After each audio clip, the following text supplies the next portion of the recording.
जय वेद माता जय हो तुम्हारी सबु सुख दाता, रटो नाम मैया मंगलकारी, करूं प्रीत वंदन मले जो स्वीकारी। जय जग जननी जय वेद माता, जय हो तुम्हारी सबु सुख दाता।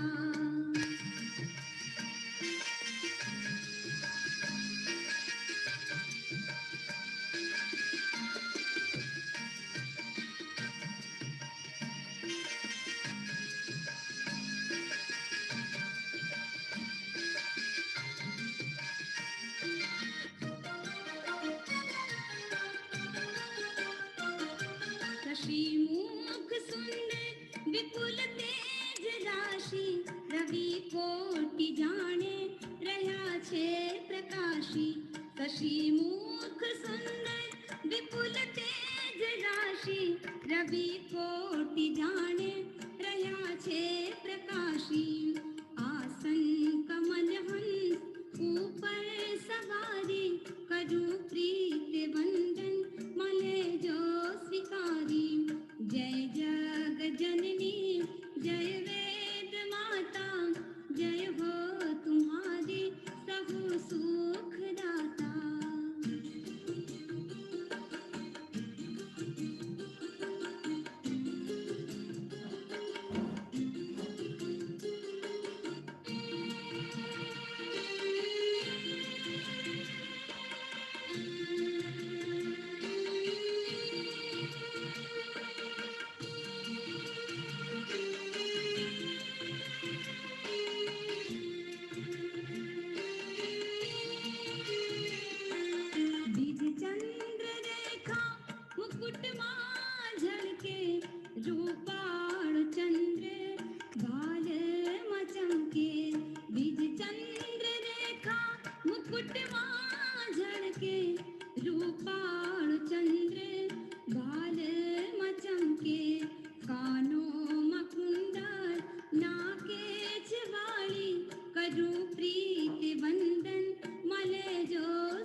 कड़िया काला, नव रंग चुंदड़ी शोभे रूपाली, करूं प्रीत वंदन मले जो सिकारी। जय जग जननी जय वेद माता, जय हो तुम्हारी सबु सुख दाता।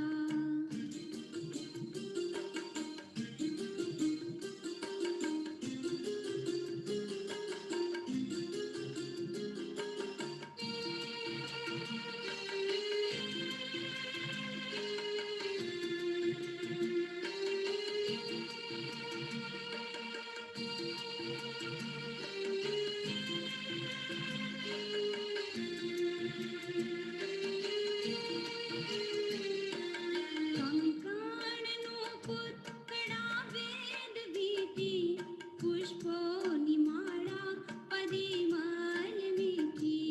कंकण नूपुर कड़ा वेद भीति, पुष्पों निमाड़ा परिमल मीठी।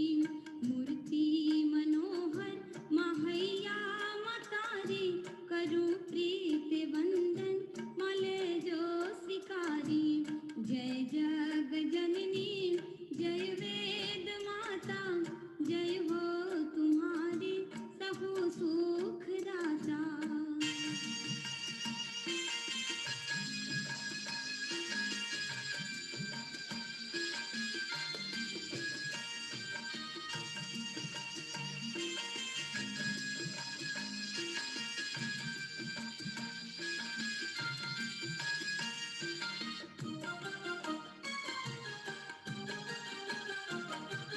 तमारा मंत्रनी अद्भुत शक्ति, मोक्ष निदाता मत मारी भक्ति। तमारा मंत्रनी अद्भुत शक्ति, मोक्ष निदाता मत मारी भक्ति। दर्शन तमारू मा पावन कारी, करूं प्रीत वंदन मले जो सिकारी। जय जग जननी जय वेद माता, जय हो तुम्हारी सबु सुख दाता।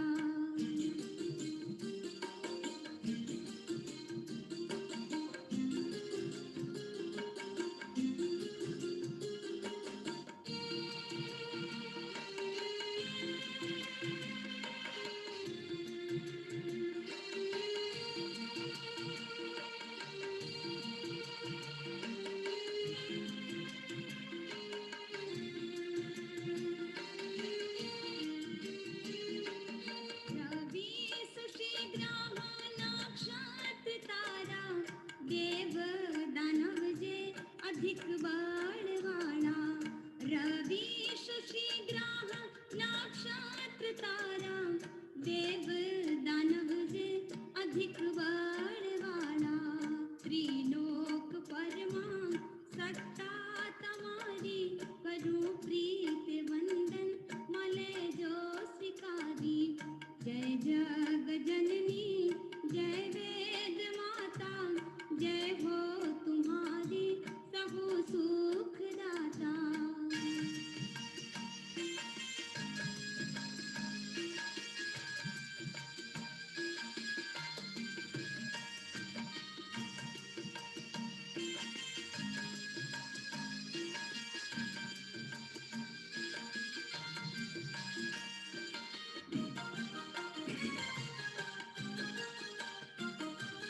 तुझ गुण महिमान सागर धारे, शेष सनक जा पार पुकारे।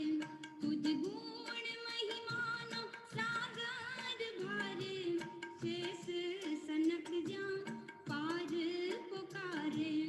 शक्ति शिवनी जगया वेद हारी, करूं प्रीत वंदन मले जो सिकारी। जय जग जननी जय वेद माता, जय हो तुम्हारी सबु सुख दाता।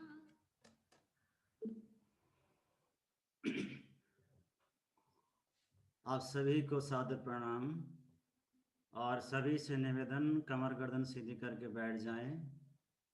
सस्वर मनी मन हमारे साथ मंत्र को दोहराएं।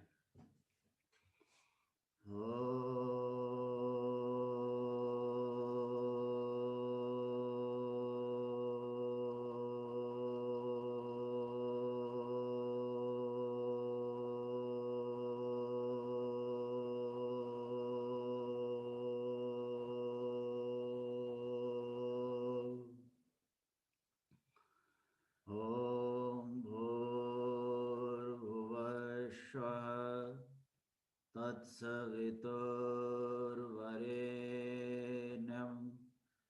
भर्गो देवस्य धीमहि धियो यो नः प्रचोदयात्।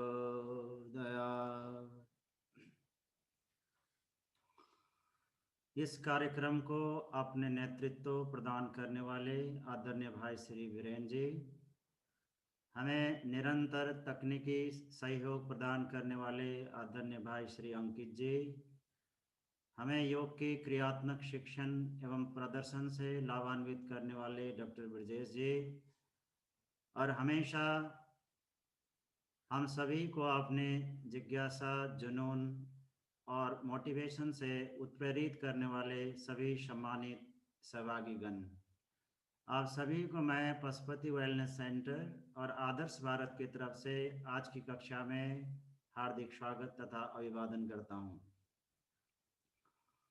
साथियों, हम लोग 2 दिन से जो भारतीय योग और आध्यात्म का मूल विषय है, पंचकोश, 3 शरीर, सप्त चक्र, इनके ज्ञान विज्ञान और साधना पद्धति के बारे में बात कर रहे हैं। मैं समझता हूँ योग में यह विषय सर्वाधिक महत्वपूर्ण है। जो इन विषयों को समझ लेता है, इनकी साधना के कौशल को विकास कर लेता है और उनके मार्ग में आगे बढ़ता है, तो उसके जीवन में समग्र स्वास्थ्य के अतिरिक्त सभी ऐश्वर्य प्राप्त हो जाती है। मैं सच कहूँ तो समग्र स्वास्थ्य की प्राप्ति योग की बाय प्रोडक्ट बेनिफिट है, और योग के मार्ग में हम सूझबूझ के साथ और सदगुरु के मार्गदर्शन में आगे बढ़ते हैं तो हम जीवन के सभी दुखों से मुक्ति पा सकते हैं। योग का अंतिम लक्ष्य भी यही है। इस योग के अंतिम लक्ष्य के बारे में हमने पतंजलि योग सूत्र, सांख्य दर्शन, हठ योग और योग के अन्य उपनिषद में वर्णित धाराओं की जो अलग अलग सिद्धांत है, दर्शन है, उनके दृष्टिकोण से चर्चा कर ली है। साथियों, इस श्रृंखला में आज का विषय सर्वाधिक महत्वपूर्ण है।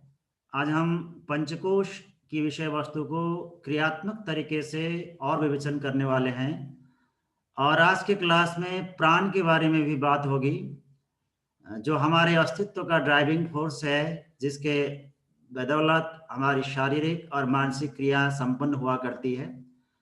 तो प्राण की जो बातें आपने आज तक सुनी हो वो भी इसमें होंगे, कुछ बातें ऐसी भी होंगे जो आपने आज तक सुनी नहीं होगी। तो मैं समझता हूं कि आज का जो विषय है अत्यधिक महत्वपूर्ण है। सेशन सभी महत्वपूर्ण होते हैं, लेकिन कोई सेशन ऐसे होते हैं कि वो ओवरऑल विषय वस्तु का जिस्ट होता है।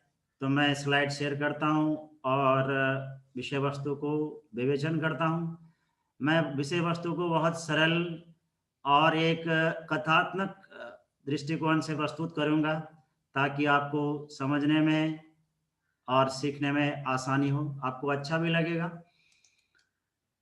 तो आई गेस ये मेरा स्लाइड शेयर हो चुका है। अंकित आवाज भी परफेक्ट हरी सर। झंडी दे देते हैं तो मैं एकदम आश्वस्त हो जाता हूं। तो मैं यहाँ से बात शुरू करता हूं। साथियों, तंत्र के और हठ योग के आदिदेव भगवान शिव है। राजयोग के मूल प्रणेता भगवान विष्णु को माना जाता है, लेकिन तंत्र और हठ योग के प्रणेता आदि गुरु भगवान शिव को माना जाता है। इसीलिए लोग ऐसा भी कहते हैं जिसके जीवन में स्थूल सद्गुरु नहीं है, जिसको लगता है कि मैं अभी निगुरा हूँ और योग के मार्ग में मुझे आगे बढ़ना है, तो ऐसे व्यक्ति अगर कल्चरल पॉइंट ऑफ व्यू से कोई हॉर्डल ना हो तो भगवान शिव को अपना गुरु मान सकते हैं। एक बार माँ पार्वती ने कैलाश शिखर पर विराजमान भगवान शिव को प्रश्न पूछा, हे देवादिदेव, आप मुझे अनुनय करके बताइए कि ये गायत्री के 5 भुजाएं हैं और 10 भुजाएं हैं और पंचमुख है, इनका तात्पर्य क्या है? यानी आप कुछ ऐसे योग साधना की मार्ग बताइए जिसके द्वारा मनुष्य की संपूर्ण दुखों की निवृत्ति हो। तो भगवान शिव अपनी प्रथम शिष्या माँ पार्वती को कहते हैं, हे देवी, आपने योग की बहुत गुड क्वेश्चन मुझसे की है, तो मैं आपको प्रसन्नता पूर्वक बताना चाहूँगा कि मैं माँ गायत्री की उपासना करता हूँ, जिसके 5 मुख हैं, 10 भुजाएं हैं। गायत्री वेद माता है और वो आद्य शक्ति कहलाती है, वही चराचर जगत की संसार की माता है। मैं उसी की उपासना करता हूँ। हे प्रिय, समस्त यौगिक साधनाओं का मूल आधार विद्वानों ने गायत्री को ही माना है। तो यहाँ पे आपको गायत्री को एक विवेक शक्ति के रूप में लेना चाहिए, न कि स्थूल नारी स्वरूप में। अगर आपको कल्चरल पॉइंट ऑफ व्यू से कोई लगता हो कि ये बातें पचाने योग्य नहीं है, तो गायत्री को आप निराकार मानिए। और गायत्री वेदों की सार है और गायत्री मंत्र को 4 वेद का सार माना जाता है। तो भगवान शिव माँ पार्वती से कहते हैं, हे परम प्रिय, मेरी प्रथम शिष्या, मेरी अर्धांगिनी, समस्त यौगिक साधनाओं का आधार, मूल आधार विद्वानों ने गायत्री को माना है। भगवान शिव माँ पार्वती को आगे कहते हैं, ये जो 10 भुजाओं वाली और पंचमुख वाली गायत्री है, ये अत्यंत सुशोभित है और भगवान शिव की ये मार्मिक और गुड उद्बोधन को सुन के अतिशय जिज्ञासा वाली माँ पार्वती ने आगे पूछा, हे प्राण वल्लभ, हे कृपालो, कृपा करके इन 5 मुख और 10 भुजाओं का रहस्य मुझे बतलाइए। What is the secret behind the 5 oral cavities and the 10 limbs of the goddess Gayatri? इसका मुझे रहस्य बताइए। पार्वती के ये विनम्र और कोमल जिज्ञासा को सुनकर भगवान महादेव जी ने पार्वती की शंका समाधान करते हुए बताया, पृथ्वी पर गायत्री की जो महान शक्ति है वह इस आत्मा में अनंत भाव से ओतप्रोत हो रही है। जीव 5 आवरणों को धारण करता है, वही कोश कहलाते हैं। हे पार्वती, उन्हीं को गायत्री के 5 मुख कहते हैं। हमारी अस्तित्व के जो 5 आयाम हैं वही गायत्री के पंचमुख संकेत करते हैं। और ये पंचमुख जो हमारे अस्तित्व के 5 आयाम हैं, अन्नमय, प्राणमय, मनोमय, विज्ञानमय और आनंदमय, ये 5 कोश कहलाते हैं।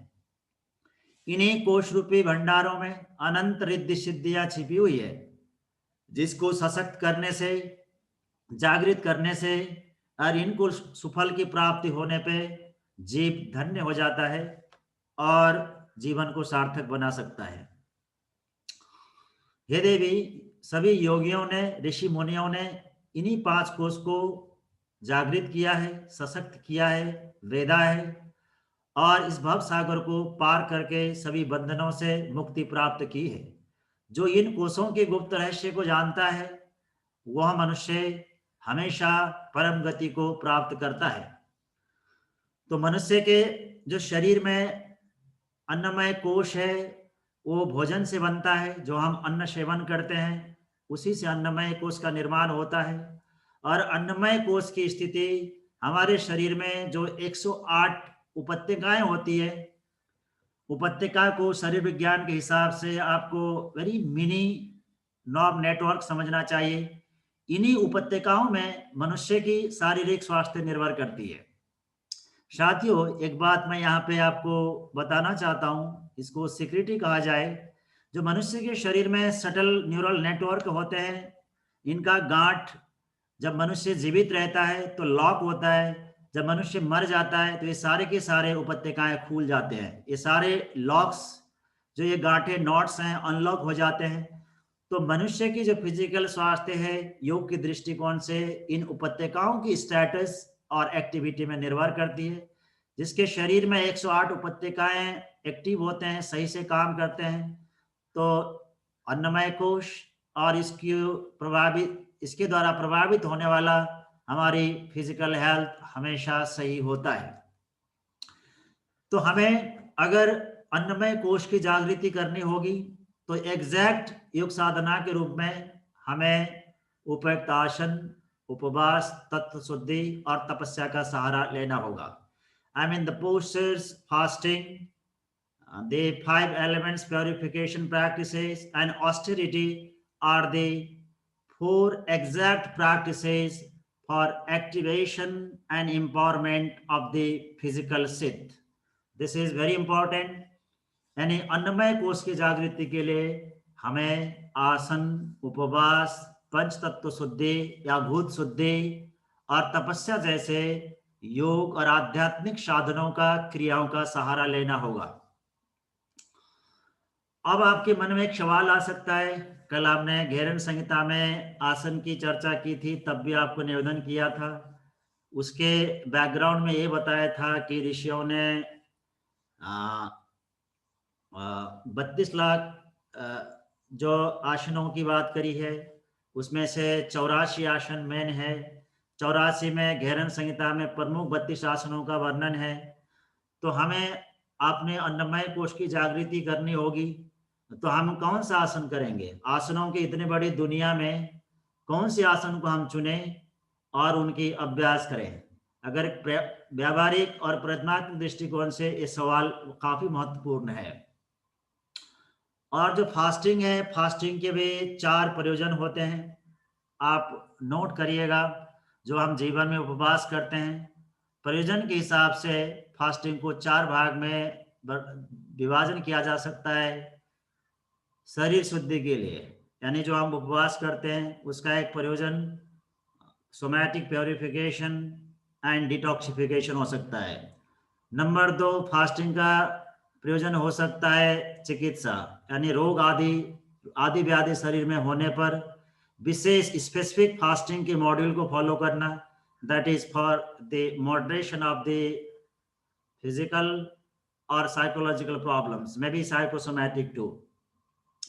फास्टिंग का तीसरा प्रयोजन है विशिष्ट दैवीय शक्तियों का आह्वान करना और उसको प्राप्त करना, यानी appealing the specific and targeted divine powers. इसके लिए भी लोग ये उपवास की साधना करते हैं। तीसरी इसके एक प्रयोजन हो सकती है प्रायश्चित, जो हमने जीवन में जान अनजान में गलत कर्म के बीज बोए हैं, जिसका हमारे पास गिल्ट है, हमारे अंदर साइको कॉम्प्लेक्स डेवलप हुआ है, उसको हटाने के लिए, उसको शोधन करने के लिए भी फास्ट की जाती है। तो let me conclude here bye, fasting में है 4 purpose. Number 1, the somatic purification and detoxification, the therapy of specific physical, mental or psychosomatic problems. Number 2, appealing and receiving the specific divine powers as and when required. And the 4th one is the rectification of psychic complexes and guilt, that is प्रायश्चित।